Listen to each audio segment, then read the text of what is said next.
Welcome back to the weekly sneaker review. This week, LeBron goes mango, the galaxies go out of this world, and we take a trip to the moon for some Lunarlon foam.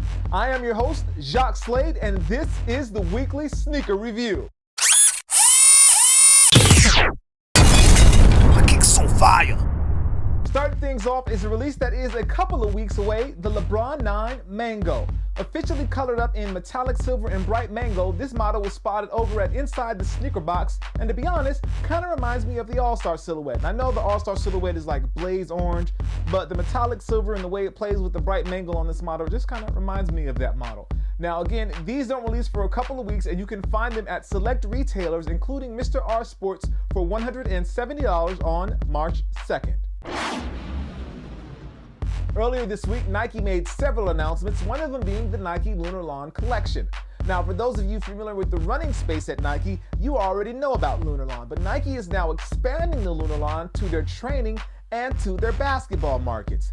Good reason for this is because Lunarlon, one, is 30% lighter than the Flyknit, which they typically use, and also provides a better cushioning and a more adaptive fit. Now, in addition to the Lunarlon, there's lots of news going on since it's going into the Nike Lunarlon Hyper Workout Plus and into the Nike Hyperdunk 2012, which is really big news as LeBron will be wearing this shoe during the Olympics this summer. And stay tuned, and I'll actually talk to you a bit more about the Nike Hyperdunk 2012.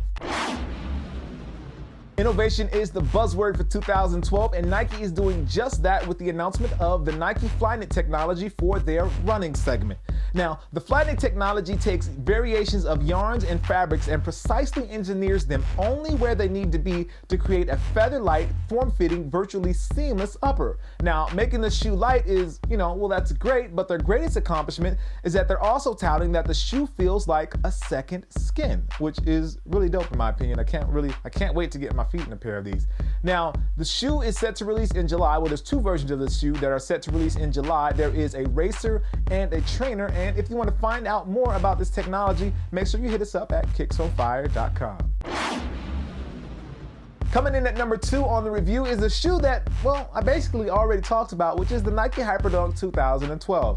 Now, the reason I'm talking about it again is because the shoe has had quite a major overhaul if you really think about it. Not only does it have Lunarlon foam now in advanced flywire, the shoe will also incorporate Nike Plus basketball. And if you've been under a rock this week, then you don't know that the Nike Plus basketball is basically a real-life video game.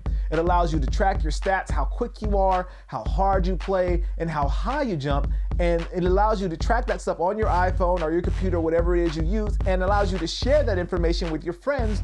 So basically, you can have a competition with your friends about who's the quickest or who jumped the highest or who played the hardest today. And it's all available within the Nike Hyperdunk 2012. I think this is huge and will take, that trash talk from the basketball court to an entirely different level. Now, the shoe is going to be worn by LeBron at the Olympics this year, and you will be able to get your hands on a pair starting June 29th for $250.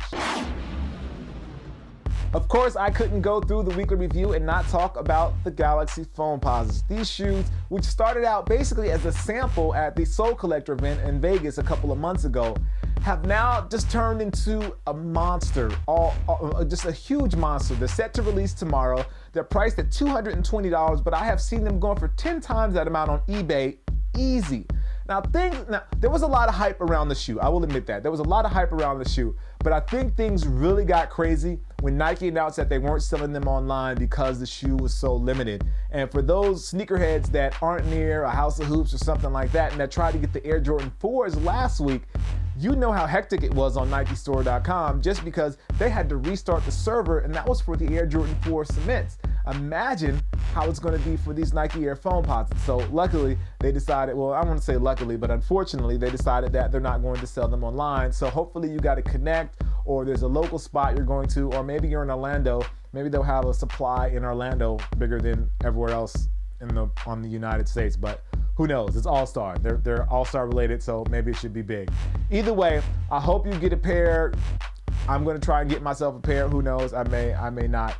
Either way, I just want to say congratulations to those who do get a pair, and remember, people, that they're only a pair of shoes, and don't do anything crazy tonight when you're trying to get a pair. Let's move on to the question of the video.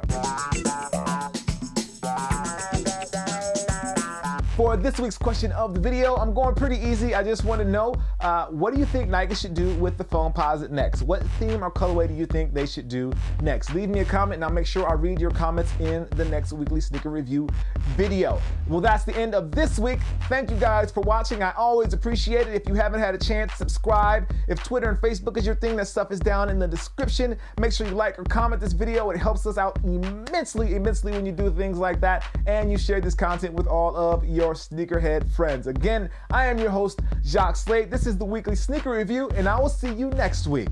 Peace.